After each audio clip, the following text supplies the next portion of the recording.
Should GMO foods be labeled? Yes.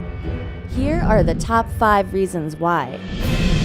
According to a poll conducted by MSNBC.com, more than 90% of Americans want genetically engineered foods to be labeled.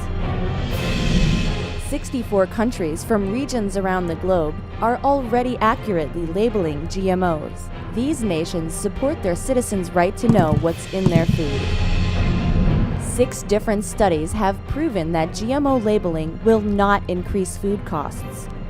All 64 countries that label GMOs can also confirm that no label change has ever resulted in a food price hike, because prices on the market are actually determined by factors like shopper demographics and brand competition.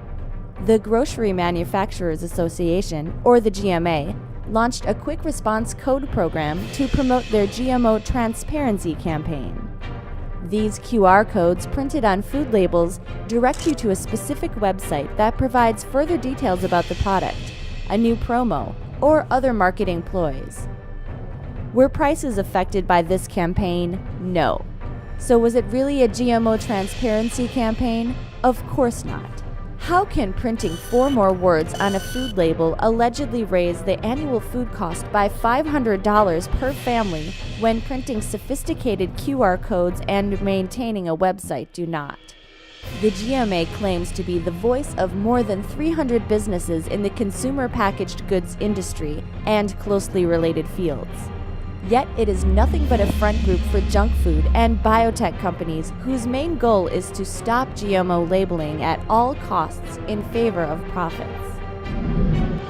Farmers are informed when they are buying transgenic seeds, so they know exactly what they are cultivating. So if farmers get to know it when they grow it, why can't consumers read it before they eat it?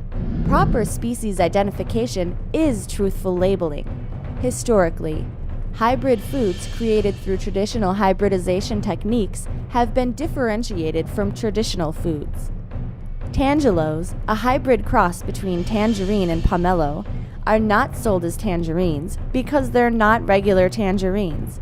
The same principle should apply to transgenic foods like soy, corn, or salmon.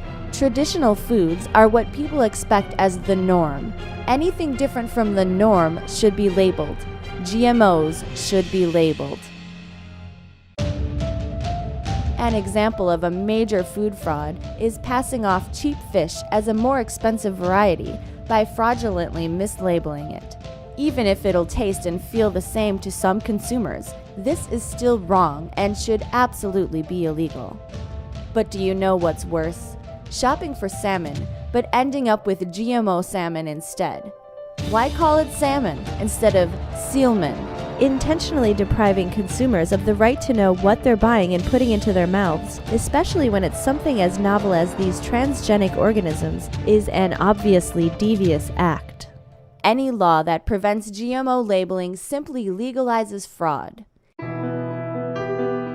In conclusion, there are plenty of reasons to label genetically engineered food. This includes GMO's Big Five: corn, soy, cotton, beets, and canola, which are used to produce high fructose corn syrup, vegetable oils, and sugar. These ingredients have long been established as primary contributors to diseases like obesity, diabetes, and heart disease. Why are most GMO crops unhealthy choices for our diets? They are sprayed heavily with glyphosate, the active ingredient in Monsanto's iconic herbicide Roundup. According to the International Agency for Research on Cancer, Roundup is a Class 2A carcinogen. While Roundup is failing miserably to do its job as the wonder pesticide it's claiming to be, it's unfortunately succeeding in putting farmers and consumers unwittingly at risk to the big C. GMO labeling will accurately identify food products that are engineered through this novel technique. Now is the time to take a stand and take action. Support the GMO labeling initiative and reclaim your right to know.